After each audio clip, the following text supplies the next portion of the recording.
সালামু আলাইকুম। Congratulation mister Nasiruddin Patwari. আমি যেই মুহূর্তে নিউজটা করছি, মুসলিম ভাইয়ের বউয়ের ফোন পাওয়ার পরে ঘুমাইছিলাম, ভাবছিলাম নির্বাচনের দিন আসলে গুজবের কারখানা, কোনটা বিশ্বাস করবো তো কোনটা করবো না। তাহলে কি নাতির কাছেই দাদার পরাজয় ঘটতে যাচ্ছে? সারা বাংলাদেশে যতগুলো নির্বাচনী কেন্দ্র আছে এর মধ্যে ফোকাসেবল সবার কনসেন্ট্রেশন যে কয়েকটা সিটের মধ্যে একটা হচ্ছে মির্জা আব্বাসের ঢাকা ৮ ঐতিহাসিক, আর পাশাপাশি হচ্ছে নাসিরুদ্দিন পাটোয়ারি। আমি মাত্র ১ মিনিট আগে, আপনারা জানেন যে আজকে সারাদিন ভোট হয়েছে, যার যার মতন করে ভোট দিয়েছেন। তো সেখান থেকে ঢাকা ৮ আসনে মতিঝিল, শাহবাগ, রমনা, পল্টন, শাহজাহানপুর এখানে ভোটের ৩টি কেন্দ্রের ফলাফল পাওয়া গেছে। তো ৩টি কেন্দ্র দিয়ে তো আর রেজাল্ট হবে না, বাট ৩টি কেন্দ্রে আমি যদি একটু আপনাদেরকে দেখাই, রেজাল্ট কিন্তু কন্টিনিউ আপডেট হবে। ধানের শীষের মনোনীত দাদা ওরফে মির্জা আব্বাস তিনি ভোট পেয়েছেন আপনার ১২৪২টি।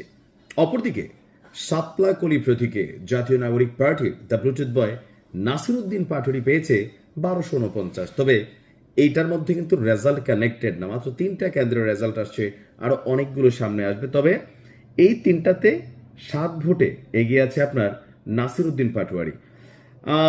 আমরা যদি দেখি যে আপনার অন্য কেন্দ্রগুলোর ফলাফল আসার সাথে সাথে সামগ্রিক চিত্র আরো স্পষ্ট হবে। তবে মির্জা আব্বাসের অনুসারী যারা আছেন ঢাকা ৮-এ, তারা মনে করছে যে ২-৩টা কেন্দ্রের ফলাফল দিয়ে আসলে পুরো চিত্রকে সামনে আনা যাবে না।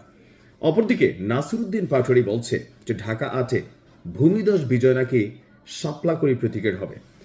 আর এছাড়া বাংলাদেশে আজকে যতগুলো জায়গায় নির্বাচন ঘটেছে, আমি সারাদিন অবজারভেশন করছিলাম যে রেজাল্ট কোন দিকে যেতে পারে। যেমন আমাদের কুমিল্লা ৫, কুমিল্লা ৬, এখানে ধানের শীষ, দাড়িপাল্লা কাছাকাছি লেভেলে কিন্তু এখানে বিট করছে। আর বেশিরভাগ অংশেই আমি যতটুকু দেখলাম সামগ্রিক চিত্র, যেহেতু ফ্যান বেস একটা বড়, এখানে লক্ষ লক্ষ মানুষ আমার সাথে কানেক্ট আছেন, এখন পর্যন্ত কিন্তু স্পষ্ট করে বলার সুযোগ নাই যে আসলে এখানে কি মানে বিএনপি আসলে ক্ষমতায় যাচ্ছে নাকি জামাত ইসলাম যাচ্ছে। অনেক আসলে জামাত এগিয়ে আছে, অনেক আসনে আবার বিএনপি এগিয়ে আছে। তবে আজকে সারাদিনের বেশ কিছু জায়গায় বেশ কিছু ঘটনা ঘটেছে। যেমন গতকালকে রাত্রে থেকে আমি দেখলাম যে জামাতের বেশ কিছু ঘটনা চোখের সামনে আসছে, দিনের বেলা আবার বিএনপিরও আসছে। যেমন জামাতের ঝিনাইদহ ৪ আসনে সেখানে আমরা দেখলাম যে মানে ফলাফল কেন্দ্রের যে ফলাফল শিট এটা রেডি করা। এতদিন যাবৎ জামাতের যে পজিটিভিটিটা ছিল, এরকম ছোট ছোট ২-১টা ঘটনায় তারপরে জামাতের একজন ঊর্ধ্বতন নেতা তিনি আটক হলেন এয়ারপোর্টে প্রায় অর্ধ কোটি টাকা সহ, আরেকজন আটক হলেন। আবার আজকে দিনের বেলায় বিএনপির একজন প্রার্থী তিনিও আপনার ব্যালট ট্যালট মারা, ধানের শেষ সিল মারা প্রতীক নিয়ে কানেক্টেড হয়ে গেলেন। তো আসলে এই মুহূর্তে নির্বাচন সুষ্ঠু হয়েছে, তবে ভোটের হার কতটুকু বা কত পার্সেন্ট ভোট পড়েছে এটা রাজ্যতে গভীর হবে। আমি চেষ্টা করবো আপনাদেরকে আপডেট করতে।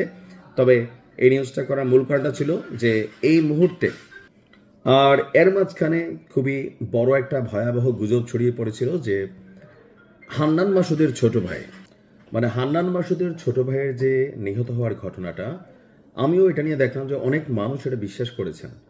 তো সর্বোপরি আমরা দেখলাম যে হান্নান মাসুদের ছোট ভাই বিএনপি নেতাকর্মীদের হাতে নিহত হয়েছে, এই যে খবরটা এটা ছিল গুজব, আসলে ওরকম কোনো ঘটনা ঘটে নাই। তবে খেয়াল রাখতে হবে আজকে নির্বাচনের রাত, ফলাফলের রাত, অনেক গুজব আপনার নিউজ ফিডে আসবে। আপনি কোনো গুজব নিউজ দেখা সাথে সাথে কোনো রিয়াকশন দিবেন না। আমি আজকে সারাদিন কোনো ভিডিও করিনি, কারণ এই মুহূর্তে মেইন স্ট্রিম মিডিয়াতে আমরা দেখছি নির্বাচনের চিত্র একরকম, আর বিভিন্ন পেজ, আইডি বা বিভিন্ন জায়গা থেকে নানা রকম তথ্য আসছে। ফলাফল যাই হোক, কেউ কারোর বিরুদ্ধে কোনো রকম কর্মকাণ্ডে লিপ্ত হবেন না, জড়িত হবেন না। দিন শেষে আমরা সবাই কিন্তু একই দেশের মানুষ, একই এলাকার মানুষ।